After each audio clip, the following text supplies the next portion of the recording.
Hello and welcome back to the Sporting Crypto podcast. Back again with another episode, and I am very delighted to say that I'm joined by Denny Morawiak, who is the MD of Germany for Coinbase. Denny, how's it going? It's going really great. How are you, Pat? Yeah, I'm not bad. Smile on your face because I kept getting your name wrong and your title wrong just before we started rolling. So I'm glad that take 3 was better than take 1 and 2. Yeah, that's perfect. Thanks for having me. Why don't you start by giving us a bit of a background on you, your journey, and how you ended up at Coinbase? Oh, sure. Yeah. So my first career, so to speak, was actually in sports. That's why I'm more than excited to be with you today. Not in football, but in speed skating. So I was back in the day, and that's more than 20 years ago, on the German national team for speed skating. And my big dream, was to win an Olympic gold medal. So I was really following the Winter Olympics last month. Quite some passion. And that was that. And then I turned from legs to brains, so to speak, and got a business degree and started my professional career really in consulting. Spent almost 10 years at McKinsey, various different places. But the common thread there was that I was always working on growth topics, and mostly for digital business models. So at some point when I wanted to move from advisor to be an operator, then path was clear that I would work on growth topics. So I had a couple of different operational roles in e-commerce and payments. And then about 2 years ago, Coinbase tapped me. And I've been a long time fan and user of the product. I've been a shareholder even before becoming an employee. So yeah, there was a big natural fit, and I'm really excited to drive Coinbase business. And did you mentioned having some Coinbase stock? What was the interest for you as an individual in the crypto space? So initially, it was really about diversifying assets and investing into potentially high risk, high reward asset class. I do remember that the first crypto buy I did was the day before my older son was born. So a good friend of mine who went to uni with me, he was raving about this thing, Bitcoin, and then I was looking into it. And I remember that I asked him, okay, so how did you go about buying your first crypto assets? And he's like, yeah, you should use Coinbase. They're well-established players. So this was early 2018.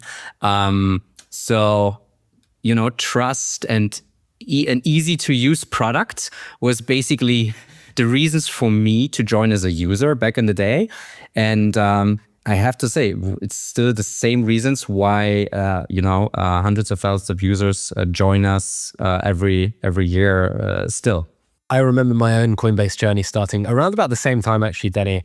But then when I tried to get some more exotic assets, being the idiot that I was back in the day, there were some other exchanges that I had the pleasure or displeasure of using, considering the UI and the UX compared to Coinbase back in the day. And look, obviously Coinbase have come a super long way since then. Why don't you actually tell us a little bit about what the difference between the company you joined is and the one it is now? Yeah, Coinbase is an exciting place to work and to drive forward. I think ultimately we believe that all assets will come on chain, eventually, or basically inevitably. And our mission is to increase economic freedom in the world and enable people to make their own decisions. So that's why we really built kind of a one-stop shop for everything to trade on chain. And depending on the jurisdiction you're in, some more asset classes are already available to you. And in other jurisdictions, that's still some way to go. But I think that's the biggest change. I think the company I joined was mostly a crypto exchange, and we're now we're becoming the future of finance, right? So it's a bit of a bold and big vision, obviously, but it's one that we're excited for. let's dig into the sports side of things. Coinbase have obviously done a lot. We've got NBA partnership. We've got Golden State Warriors, if I'm not mistaken. But one that's probably most close to your heart is Borussia Dortmund.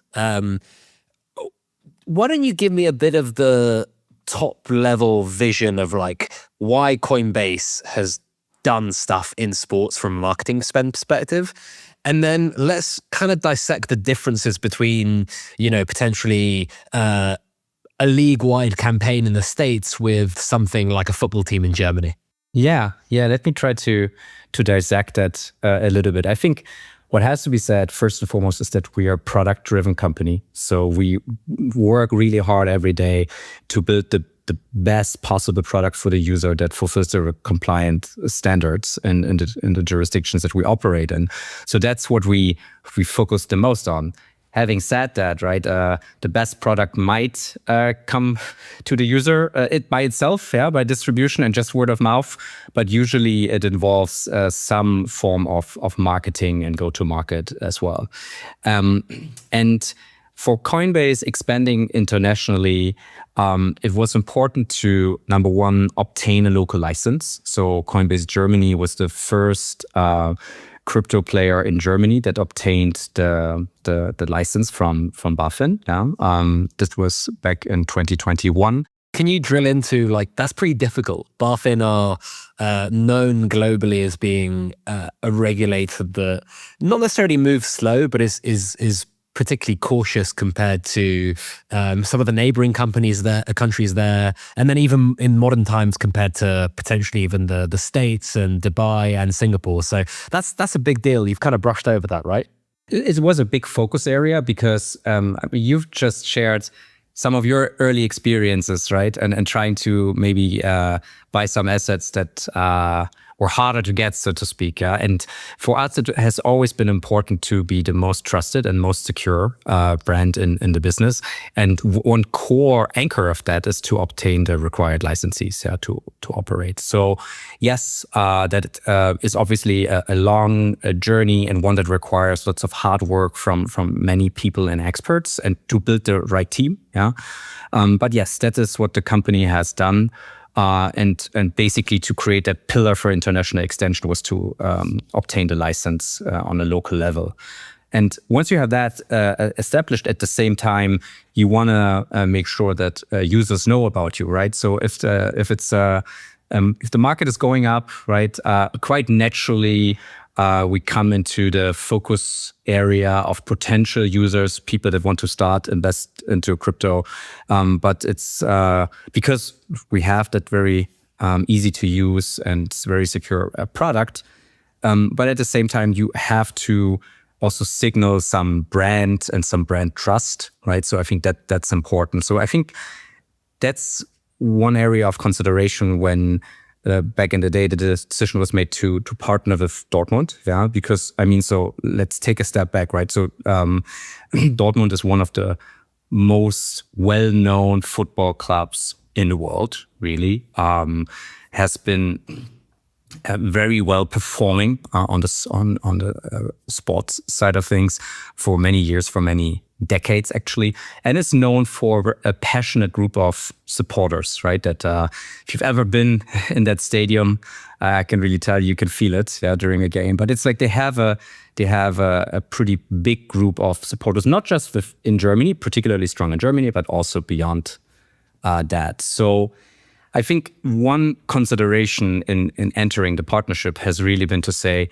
how can we find a local partner? So we're having the license. How can we find a local partner that has very strong reputation, is known for hard and good quality work, and that we could associate with. So that was one of the main considerations to come to an initial agreement with Dortmund. And talk me through that agreement, because obviously these things are not easy to do, right? They are usually quite long deal cycles. They involve pitching, convincing, getting the right inventory. I guess first things first, what is impressive to you when you speak to any sports team, right? When it comes to potentially partnering together, and why did Dortmund specifically impress you? Yeah, I think in sports, it's like the mood on Monday is always basically depends on how the game went on Saturday. So it's really volatile, right? So if a club managed to build a brand that kind of goes beyond the day-to-day performance of the team, yeah, that is something that is impressive, right? So I would almost argue there are a few clubs that if they win the championship, become number second or third, or a season or two are just, you know, somewhere within the top 10 for established brands like Dortmund, that doesn't really do harm to the brand, right? If it's not for a longer period of time. So that's something that is, I think, impressive with that club in particular. I think I have to caveat that I personally was not the one involved when we started the partnership, right? So I took it over. But I've heard, obviously, the stories and how it came together. As usual, the things happen over time, and it's a step-by-step approach. But in a data-driven organization like ours, it's pretty interesting because let's say you start a performance marketing campaign. So basically on day one, you can measure the impact, right? You can measure click-through rates, you can measure sign-up rates, you have a whole conversion funnel. And we are very diligent on these type of numbers when we spend marketing money. In sports partnerships, that's harder to quantify, harder to measure, and also harder to build the case, right? So what you need is a long-term conviction that you're playing in a market and that you're there to win and that you're willing to make a longer-term investment, right? And I believe that's what Coinbase basically expressed, right? With starting that partnership, like obtaining the license was basically a big commitment, and at the same time finding a partner and entering in a long-term partnership is also a big commitment. So it signaled to users, hey, we're here to stay, we're here to support you, and because ultimately financial investment is something you do ultimately for the long run. So you want to do it with a trusted partner. The other thing that I wanted to kind of touch on is I spoke to a lot of marketers at the end of last year, and there was a lot of people talking about how the global south and LATAM was a big focus point for crypto adoption, crypto payments adoption, et cetera, et cetera. And there were a couple of people who were like, actually, Europe's going to be our biggest growth area this year. And so just talk to me a bit about, one, the ROI side and how you guys view it internally at Coinbase Germany. And then secondly, why Europe's become this now, like, don't go there at all unless you have to, oh, wow, we could actually grow in these markets. Yeah, let me try to tackle both. Yeah, let's start with the ROI side of things. In principle, I do look at 3 different areas in order to make an assessment if a partnership such as this one is successful. The first one is simply around brand, yeah, and brand awareness, brand recall. And here we do our own studies. We also work together with the club, and we look at how is the perception of our brand changing within Germany, but also what effect has it on a more global level. There are different methodologies to do that. I think ultimately it comes back to the point that I was making earlier. You need to be in it for the long run, and you need to be you need to have conviction that you want to build a strong brand in that geography. The second area for me is really, if we simplify, it's new customer acquisition, right? So it's like, okay, how many new users, how many new assets on platform, and ultimately what trading volumes and revenues result from that partnership, right? Now, every marketeer will say, okay, you have an attribution challenge, yeah, because it's not a straightforward performance marketing channel where that's so easy to do. But it's still, that doesn't hold us back that's something that we look at and we try to understand.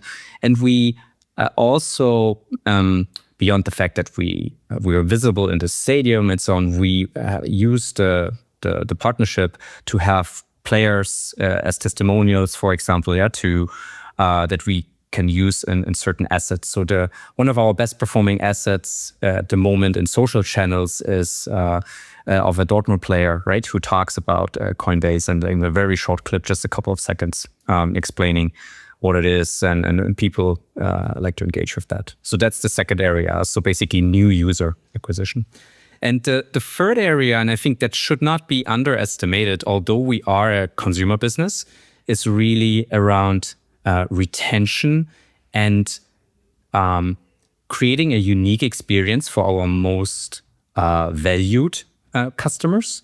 So for our VIPs, the Dortmund partnership creates a possibility to engage with them, to invite them to a game, to talk about everything Coinbase, crypto, and sports, and basically create almost like a money can't buy experience. So just recently, when we had one of those games on a Saturday, we had 25 customers there.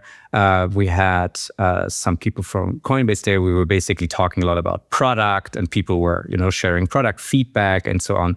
But we also had a former Dortmund player, world champion, one from the 2014 squad, who came in and talked to our customers, right? And basically told them that he is a Coinbase customer as well, that he has a portfolio, and how he is interacting with customer service and so on. So that was something that was inspiring. So I think that third area is also important. So what we do is really we track who are those people that we manage to engage through a partnership like this, and how is the business relationship that we have with these customers, how is it evolving in comparison to another cohort. And I suppose you must, in your position, get pitched a lot from agencies, people in the sports business, entertainment business about, come on, spend some of your marketing budget with us, Denny. And I want to ask you, what is a bad pitch? Without naming names or getting too specific, what is a kind of like, I'm going to archive that email straight away, compared to, okay, that's interesting, they've really thought about this? Yeah, so it is true that lots of outreach is happening there, and that's just understandable. It's also true that these kind of partnerships from a corporate side, they are done over a long-term period, and very often, like if we talk about big 6-7-figure budgets, right? We don't make these decisions from one week to another. We actually budget for them on a year-by-year basis. So it's not that often, right, that we would make such a deal just purely opportunistic, and it would come within a few weeks. But I think you want to strike a balance between understanding what's out there and understanding like what's happening, and almost trying to understand where's the white spot, which sponsoring asset is unfairly priced. Yeah, I think that's what I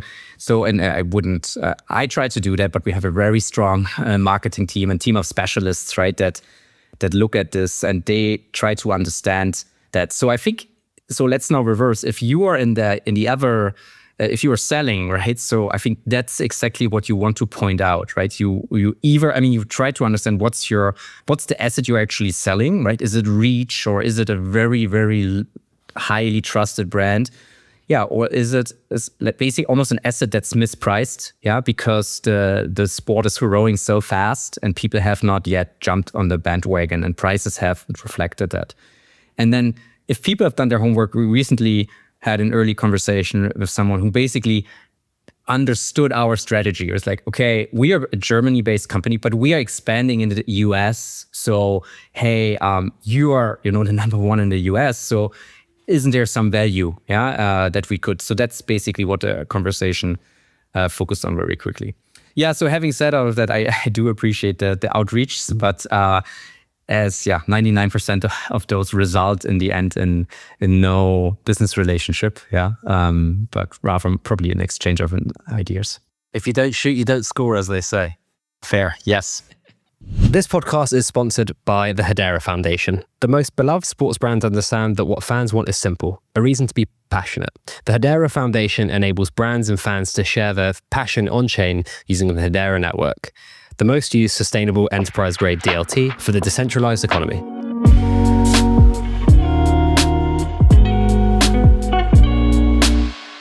And so let's take a little step back, right, and go a bit more macro.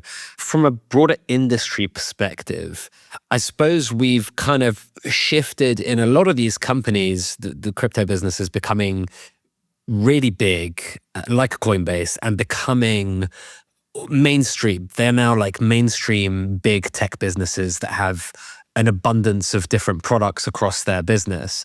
And I suppose we saw a lot of like between 2021 and 2023, a lot of more novel partnerships within these two intersections, a lot more integration of technology, a lot more kind of in the weeds, trying to integrate the technology within the kind of stack of the consumer base that they're targeting, right, through the sports partnership.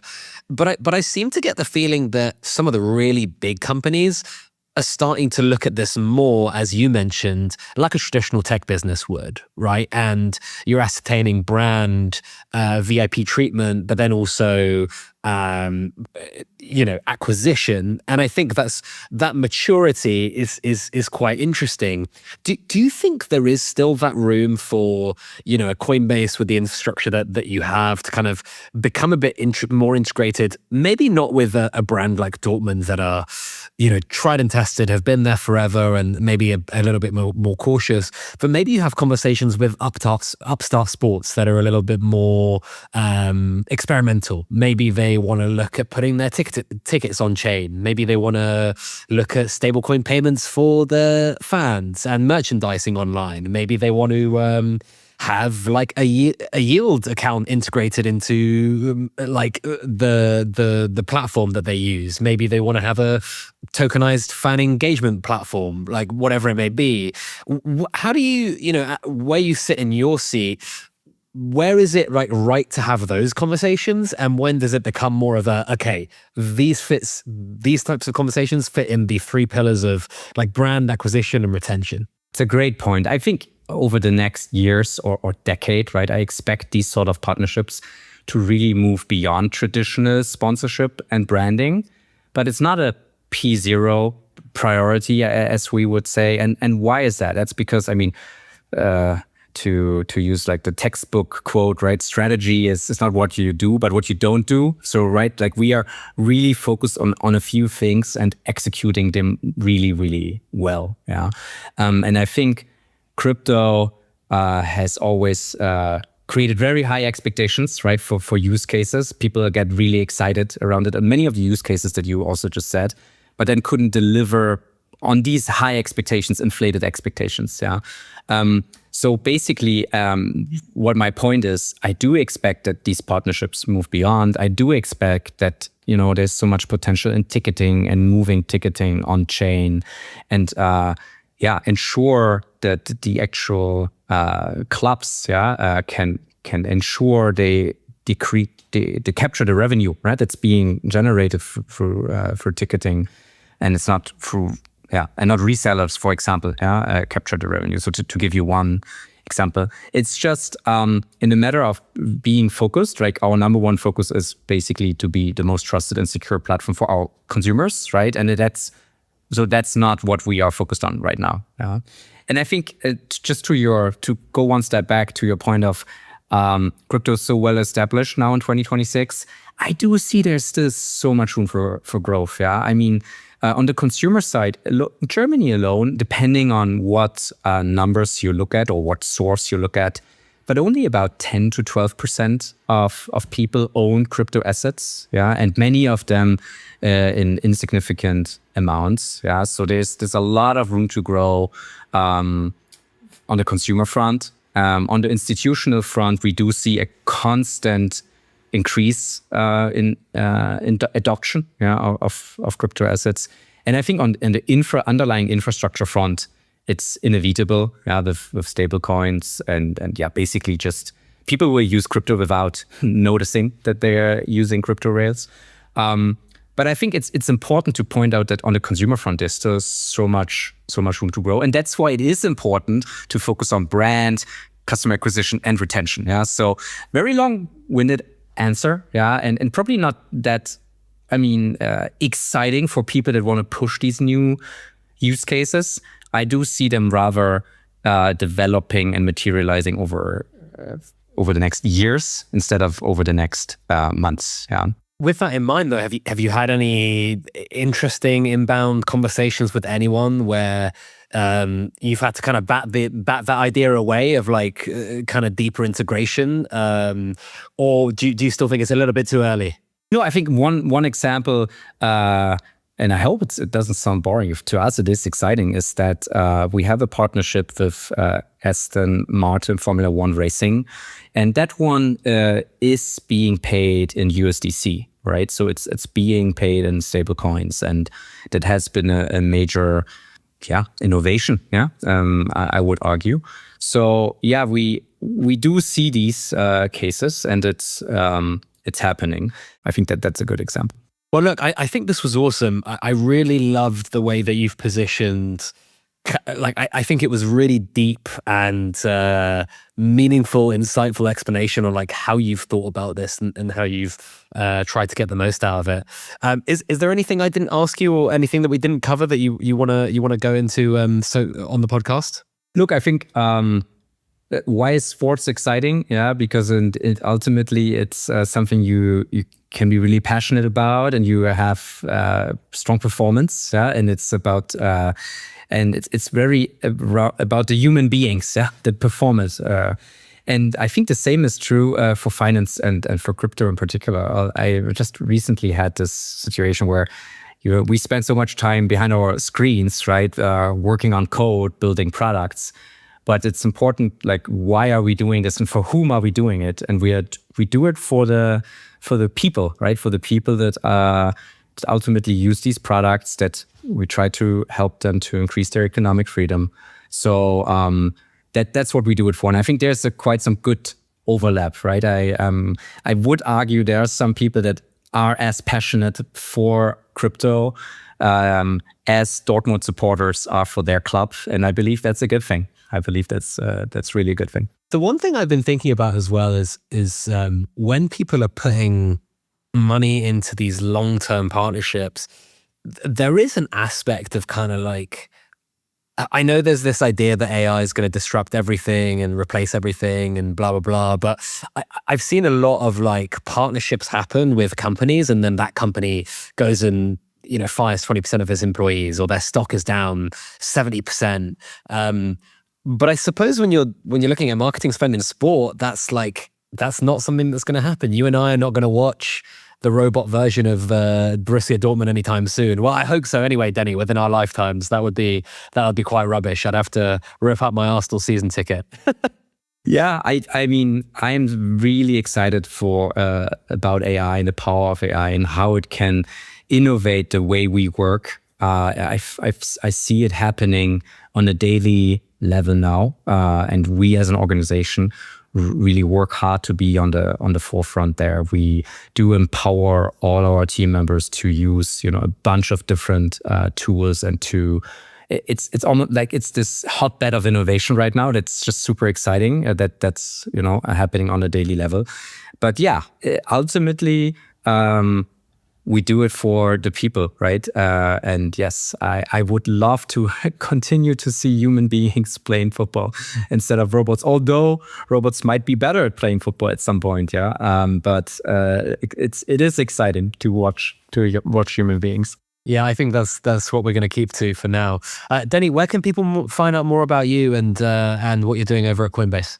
Well, I mean, I guess most important is that if you want to trade with Coinbase, Coinbase.com, or go to the App Store, and download the app and use it. And me personally, I think, you can reach me via LinkedIn. It's probably the easiest. Well, you can find us on sportingcrypto.com or newsletter.sportingcrypto.com if you want to subscribe to the newsletter, or on YouTube or X, LinkedIn, or wherever you get your podcasts on Apple and Spotify.